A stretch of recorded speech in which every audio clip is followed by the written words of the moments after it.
¿Alguna vez te has preguntado qué define realmente la riqueza de un país? No me refiero al PIB de turno, no a las cifras que salen en los noticieros. Me refiero a la riqueza de verdad, a esa que ha movido imperios, desatado guerras y determinado quién manda en el mundo a lo largo de la historia. Porque lo que hace rico a un país hoy no es lo mismo que hace 500 años, y lo que lo hará rico dentro de 50 años probablemente no se parecerá en nada a lo que conocemos ahora.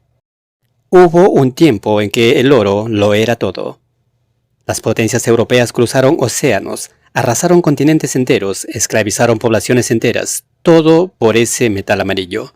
Siglos después, el oro pasó a segundo plano y el petróleo se convirtió en el rey. El oro negro movía ejércitos, fábricas, ciudades enteras.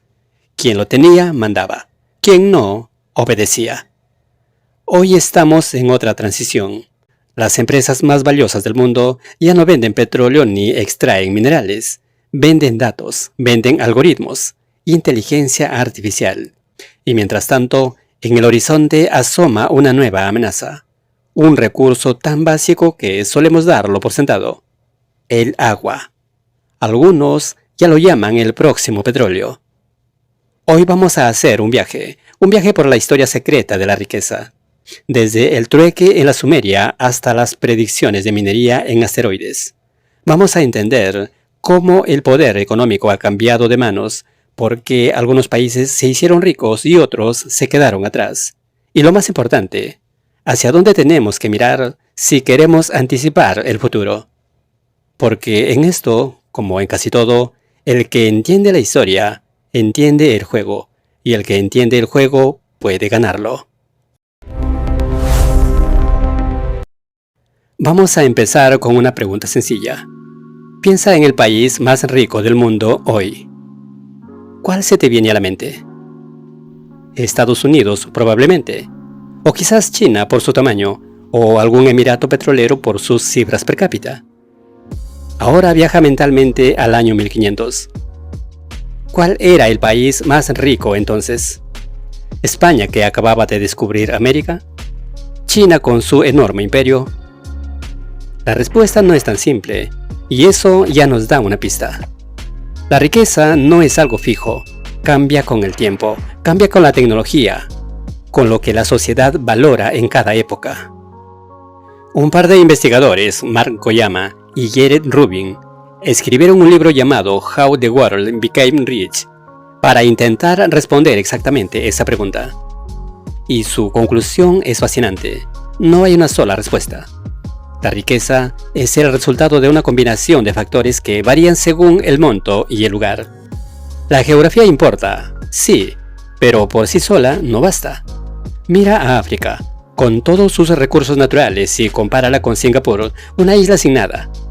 Las instituciones importan, claro, pero hay países con instituciones sólidas que no despegan.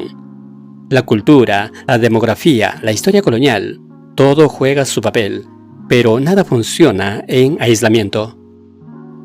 Lo que está claro es que algo pasó alrededor de 1750. Algo cambió para siempre. Un pequeño rincón del mundo en el noreste de Europa empezó a enriquecerse a un ritmo nunca antes visto. Y ese cambio, lo que algunos economistas llaman el gran enriquecimiento, transformó el planeta. Pero antes de eso, hubo otros sistemas, otras formas de entender la riqueza. Y para entender el presente, tenemos que mirar atrás. Viajemos más atrás, mucho más atrás, hasta el año 3000 a.C., en la antigua Sumeria, donde hoy es Irak. Allí los sumerios inventaron algo que cambiaría el mundo: la escritura cuneiforme. ¿Y sabes para qué lo usaron principalmente? Para llevar cuentas, para registrar transacciones, para planificar la economía de las ciudades-estado. El primer uso de la escritura fue financiero. Eso debería decirte algo sobre la importancia del dinero en la historia humana. Después vinieron las monedas. Las más antiguas que se conservan son de Electrum, una aleación de oro y plata, y se encontraron en lo que hoy es Turquía. Desde allí, la idea de acuñar monedas se extendió por Grecia, Roma, China, India. Por primera vez, el valor tenía una forma portable, estandarizada, confiable. En China la cosa fue diferente. Usaron conchas, seda y hasta herramientas de metal como dinero. Pero en un momento, la inflación por la acuñación excesiva de moneda de hierro se descontroló. Llegó a niveles absurdos donde el dinero perdía valor rápidamente. Eso provocó revueltas, cierres de secas y finalmente una innovación revolucionaria: el papel moneda. China le llevó siglos de ventaja al resto del mundo en eso. Pero durante milenios, la riqueza tuvo una forma muy concreta: tierra, ganado, esclavos. En las sociedades agrarias y esclavistas, el poder se medía en hectáreas y en personas. El Imperio Romano se construyó sobre eso. Conquistaban territorios, esclavizaban poblaciones, extraían tributos. La riqueza era literal. La podías tocar, podías verla, podías mirarla en cuerpos y en parcelas. Luego vino el feudalismo. La riqueza seguía siendo la tierra, pero ahora atada a relaciones de vasallaje y servidumbre. Los señores feudales controlaban el territorio, los campesinos trabajaban y la economía apenas se movía. Era un mundo estático, donde la riqueza se heredaba más que se creaba. Y entonces llegó la era de los descubrimientos. Europa salió al mundo, y lo que encontró al otro lado del océano cambiaría todo. El gran saqueo y el nacimiento del capitalismo. Cuando los españoles llegaron a América, buscaban una cosa: oro, y lo encontraron. Toneladas de oro y plata que fueron a parar a las arcas de la corona y de paso a financiar el incipiente capitalismo europeo. Pero aquí hay un dato que pocos conocen. Investigaciones recientes en historia económica han rastreado los flujos de riqueza global desde 1800 hasta hoy. Y lo que encontraron es revelador.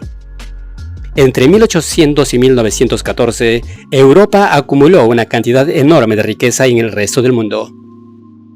En vísperas de la Primera Guerra Mundial, los activos que los europeos poseían fuera de su continente equivalían al 70% del PIB europeo o el 30% del PIB mundial. El resto del mundo, prácticamente todo, estaba en deuda con Europa. Pero lo curioso es cómo lograron eso. Porque durante todo ese periodo, Europa tuvo un déficit comercial enorme en productos primarios. Importaba muchísimas materias primas: algodón, madera, minerales, alimentos. Y exportaba manufacturas, pero esas exportaciones no alcanzaban a pagar todo lo que importaban. La balanza comercial era negativa. Entonces, ¿cómo acumulaban riqueza? Por dos vías. Primero, flujos de ingreso que llegaban de las colonias, dividendos, intereses, regalías y sobre todo, transferencias coloniales. Un ejemplo: la deuda que Francia impuso a Haití en 1825 para reconocer su independencia. Haití tuvo que pagar 150 millones de francos oro para compensar a los colonos franceses por la pérdida de sus propiedades. Esa cantidad era astronómica y Haití pasó décadas pagándola. Pero el caso más masivo fue el de la India con Gran Bretaña y el de Indonesia con los Países Bajos. Transferencias permanentes de ingresos fiscales desde las colonias a las metrópolis. Dinero que salía de Asia y del sur global y engrosaba las arcas europeas. Y segundo, por lo que llaman exceso de rendimiento. Los países que controlan la moneda dominante y las instituciones financieras pueden pedir prestado a tasas bajas y obtener altos rendimientos de sus inversiones en el extranjero. Esa diferencia también generaba flujos de riqueza hacia Europa. Los cálculos son escalofriantes.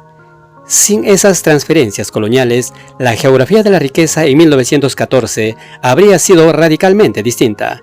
India e Indonesia habrían sido dueñas de grandes activos en Gran Bretaña y los Países Bajos, y no al revés. Esa es la base sobre la que se construyó la riqueza europea.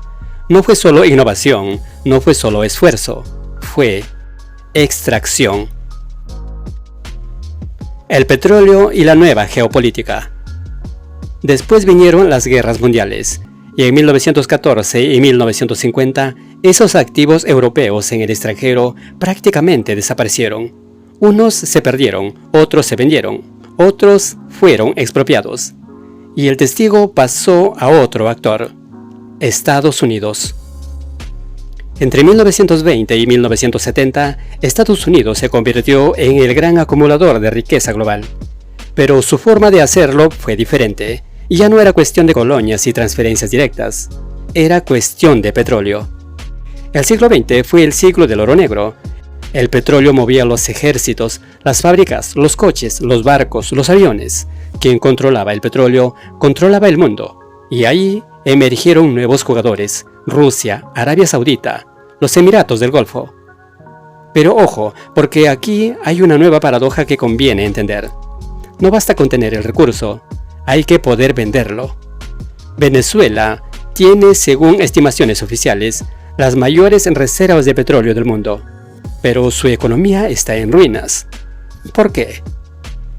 Porque su petróleo es pesado, caro de extraer, y además, las sanciones le impiden venderlo libremente. Arabia Saudita, en cambio, tiene petróleo liviano, barato de extraer y lo vende sin problemas. La riqueza no es tener, es poder vender. Entre 1970 y hoy, el centro de gravedad de la riqueza global se desplazó nuevamente. Esta vez hacia Asia, hacia China y Japón principalmente. Los países del este asiático se convirtieron en los grandes acreedores del mundo, acumulando activos en el extranjero a un ritmo nunca visto. Pero al mismo tiempo, algo más estaba cambiando, algo más profundo. La riqueza ya no era solo petróleo, ni solo fábricas, estaba naciendo una nueva forma de valor. La era de los datos y el mito del nuevo petróleo. En 2006, un experto en datos llamado Clive Hamby acuñó una frase que se haría famosa: los datos son el nuevo petróleo. La idea era simple. Igual que el petróleo, los datos tienen que ser extraídos, refinados y distribuidos para generar valor. Y quien controla ese proceso, controla la riqueza. Pero hay una diferencia fundamental. El petróleo es un recurso finito. Si tú usas un barril, yo no puedo usarlo. Los datos, en cambio, no son rivales. Pueden ser usados por 1000 personas a la vez sin agotarse. Pueden ser replicados, combinados, reutilizados. Su potencial es, en teoría, infinito. Las empresas que mejor entendieron esto son hoy las más valiosas del mundo. Apple, Microsoft, Google, Amazon, Meta. No venden petróleo, no extraen minerales, ni tienen grandes fábricas. Su riqueza está en los algoritmos, en las patentes, en los datos de millones de usuarios, en activos intangibles pero reales. Un estudio de 2026 de Trend Research and Advisory lo explica con claridad. En las economías basadas en el conocimiento, la creación de valor depende de los flujos de información, de la infraestructura digital, de la capacidad de innovación. Y eso tiene implicaciones geopolíticas enormes. Hoy, la competencia entre Estados Unidos y China no es por territorios, es por dominar la inteligencia artificial, la computación en la nube, la producción de semiconductores. China domina el procesamiento global de tierras raras, esenciales para la tecnología, y refina el 70% del litio y el 60% del cobre. No tiene los recursos, pero tiene las fundiciones. Su poder está en procesar lo que otros extraen. Estados Unidos, por su parte, no necesita cavar pozos.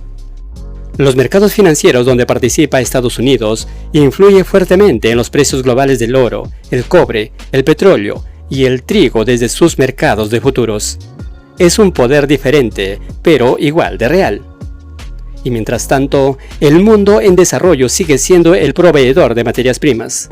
África tiene más del 30% de los minerales estratégicos, litio, coltán, cobalto, pero los exporta sin valor agregado. La riqueza se factura en Londres, en Nueva York, en Shanghái. El mapa de los recursos no coincide con el mapa de la riqueza. El agua, el próximo petróleo. Y ahora miremos adelante, porque si hay algo que la historia enseña, es que los recursos estratégicos cambian, y el próximo gran recurso podría ser el más básico de todos, el agua. Piénsalo. Más de la mitad de la producción mundial de alimentos proviene de zonas donde el agua dulce se está agotando. 2/3 de la población mundial sufren de escasez de agua al menos un mes al año. Se estima que los países de altos ingresos podrían perder el 8% de su PIB para 2050 por la crisis del agua. Los de bajos ingresos hasta el 15%. Invertir en agua no es solo una cuestión humanitaria, es una decisión económica inteligente. Por cada dólar invertido en agua y saneamiento resiliente al clima, se obtiene $7 de retorno. El agua ya es un activo económico estratégico. Las guerras del futuro, dicen algunos, no serán por petróleo, serán por agua. Y luego está el espacio. Suena a ciencia ficción, pero la minería de asteroides ya no es solo cosa de películas. Hay empresas valorando los recursos minerales de la Luna y los asteroides, aunque aún en fase experimental y lejos de ser rentables. Platino, hierro, níquel, tierras raras, todo está ahí afuera esperando. Quien llegue primero, quien desarrolle la tecnología para extraerlos, podría desatar la próxima fiebre del oro. Esta vez, literalmente interestelar. Lo que esto significa para ti. Después de este viaje por siglos de historia, por imperios, por recursos que suben y bajan, por guerras y revoluciones, uno podría pensar que todo esto queda muy lejos, que son cosas de economistas, de historiadores, de gobiernos. Pero no es así, porque entender cómo ha cambiado la riqueza a lo largo del tiempo te da una ventaja. Te permite ver hacia dónde sopla el viento antes que los demás se den cuenta. Mira los datos globales. Según la base de datos mundial de desigualdad, la riqueza privada ha crecido mucho más rápido que los ingresos desde 1980. Los ratios riqueza e ingreso pasaron del 390% de la renta mundial en 1980 a más del 625% en 2025. Eso significa que hoy, más que nunca, el poder económico está en los activos, no en el trabajo. Las fortunas se han concentrado. El 1% más rico del mundo acaparó el 41% de toda la riqueza creada desde el año 2000. El 50% más pobre, solo el 1%. No es solo un dato social, es una radiografía de cómo se distribuye el poder.